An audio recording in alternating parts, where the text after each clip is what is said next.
You're about to take what could well be the most important tour of your life. It's going to be a worldview tour. We are going to turn and gaze upon the face of God. What should we hear? What should we see? You are going to be amazed.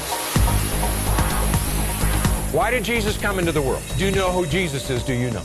From time to time, we're going to bring some experts into the classroom. The world is reeling with uncertainty. It's almost like it's in the air. Truth is fundamentally about who God is. We're challenged to either confront culture, to abandon it, or transform it. Is our culture filled with lies? This is a battle of worldviews. Do you really believe that what you believe is really real? Evil, what is it? Where did it come from? Why is it in the world? Who is God? Who is God? Who is man? What does God say about who man is? What takes us captive? What is insanity? What is the world's view of work? God is a God of social order. We're going to look at economics, art, media, music, and literature in this sphere of labor. We're going to look at the area of philosophy and ethics. Everything is about relationships. There is no direction you can travel in which God has not spoken. I want us to look at the answers that we get from both Christians and non-Christians.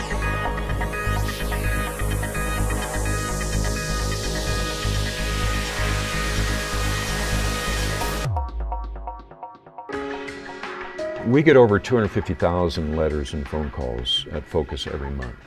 And if you were to listen in on some of those, it would make your heart break. The body of Christ has so bought the lies of the world that we have not only conformed to the world, but we are suffering deeply from the consequences of believing those lies. We have become convinced that the only long-term solution to this problem is to rebuild those foundations, to build again that comprehensive biblical worldview within God's people. One of the effects of a comprehensive and systematic biblical worldview is that you're not as easy to fool. The effect we want to see upon people's lives is that they have that ability to discern and to be able to fend off those lies and the illusions that bombard them from every quarter of life.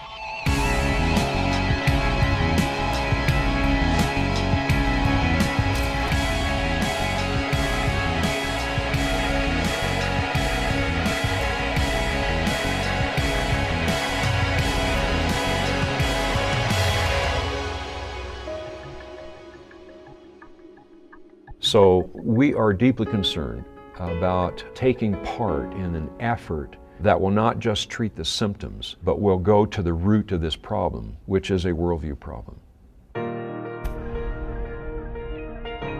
The vision of the Truth Project, first and foremost, is that God will perform a deep transformation within the lives of those people who go through the study.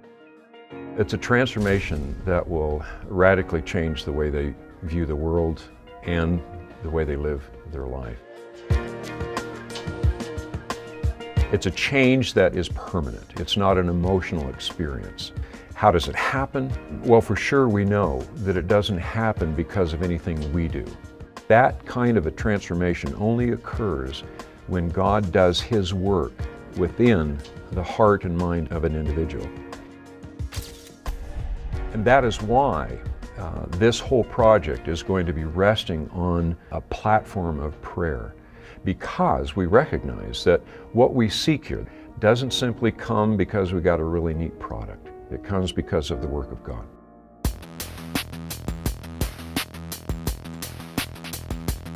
It is a long time coming, a project such as the Truth Project. I think that the Truth Project is one of the most significant things that Focus on the Family has ever undertaken. Of all the issues today, you could boil them down to half a dozen, but unquestionably, truth would be major. The question of truth and training minds in how to approach truth is of importance that cannot be gainsaid. What is the definition of the present? This is what's happening, man, right now. What is the meaning and purpose of life? This is where the battle rages. I guess in the end, what we're really after is that we will see God's people hunger for Him. that they will continually be conformed more and more to the image of Christ. And what that means is, when he weeps, we weep. What he calls evil, we see as evil.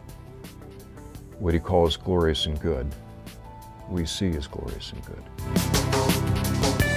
How do I know I exist? And if I do exist, why do I exist? If I think I exist, where did that thought come from? We're going to build the final pillar history. We're going to look at the American experiment.